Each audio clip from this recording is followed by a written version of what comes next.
അസ്സലാമു അലൈക്കും വറഹ്മത്തുള്ളാ. അപ്പോൾ ഇന്ന് കഴിഞ്ഞ 5ാം ക്ലാസ്സിലെ താരീഖിൻ്റെ ചോദ്യങ്ങളാണ്. അതിലൊന്ന് ശരിക്ക് നേരെ ശരി നൽകാം.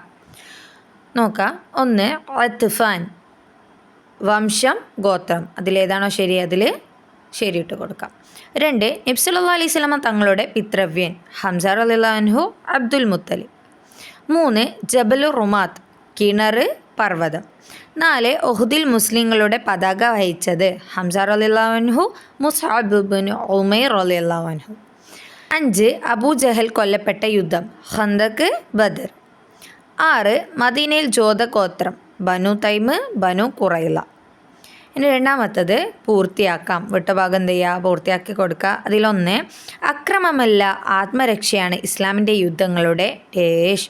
2 സമാധാനം സ്ഥാപിക്കുക എന്നതാണ് ഇസ്ലാമിൻ്റെ അടിസ്ഥാന. 3 നബി സല്ലല്ലാഹു അലൈഹി വസല്ലമ തങ്ങൾ സംബന്ധിച്ച യുദ്ധങ്ങൾക്ക് ഹസ്വത്ത് എന്നും അല്ലാത്തവക്ക്. 4 ബദ്രിൽ സഹാബികളിൽ നിന്ന് 14 പേർ. 5 നിശ്ചയം ഞാൻ മുഹമ്മദിനെ കൊന്നു എന്ന്. ഇനി മൂന്നാമത്തത് എണ്ണം എഴുതാം. 1 മദീനയിലേക്കുള്ള പ്രവേശന അതിർത്തിയിൽ കിടങ്ങ് കയറിയ സഹാബികൾ. 2 ബദറിൽ മുസ്ലിങ്ങളുടെ പടയങ്കി.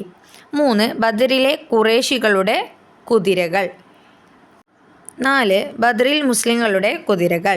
5 ഉഹുദ് യുദ്ധത്തിൽ കൊല്ലപ്പെട്ട ശത്രുക്കൾ. ഇനി നാലാമത്തത് ഉത്തരം എഴുതാം. അതിലൊന്ന് ഉഹുദ് യുദ്ധം ഉണ്ടായ മാസവും വർഷവും ഏതാണ്?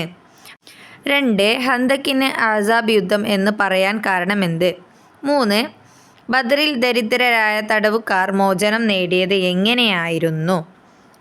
4 മുസ്ലിങ്ങൾക്ക് പ്രതിരോധത്തിനുള്ള അനുവാദം ലഭിച്ചത് എപ്പോഴാണ്? 5 ബദറിൽ മുസ്ലിങ്ങളും മക്ക മുശ്രിക്കുകളും തമ്മിൽ യുദ്ധം നടന്നത് എന്നാണ്? 6 യഹൂദികളുമായി നബി സല്ലല്ലാഹു അലൈഹി വസല്ലമ ഉണ്ടാക്കിയ കരാർ ലംഘിക്കാൻ കാരണം എന്ത്? ഇനി അഞ്ചാമത്തത് പൂരിപ്പിക്കാം. ഉഹുദ് യുദ്ധത്തിൽ നബി സല്ലല്ലാഹു അലൈഹി വസല്ലമയുടെ ഡേഷ് മുൻ ഡേഷ് പൊട്ടുകയും ചെയ്തു. അബൂ സുഫിയാൻ്റെ നേതൃത്വത്തിൽ ഡേഷ് പേർ അടങ്ങുന്ന ഒരു സൈന്യം ഹത്തുഫാനിൽ നിന്നുള്ള ഡേഷ് മദീനയെ ഡേഷ് പുറപ്പെട്ടു. അപ്പോൾ എന്ത് ചെയ്യുക, പൂർത്തിയാക്കാം. അപ്പോൾ ഇത്രയാണ് ഇന്ന് കഴിഞ്ഞ 5ാം ക്ലാസ്സിലെ താരീഖിൻ്റെ ചോദ്യങ്ങൾ.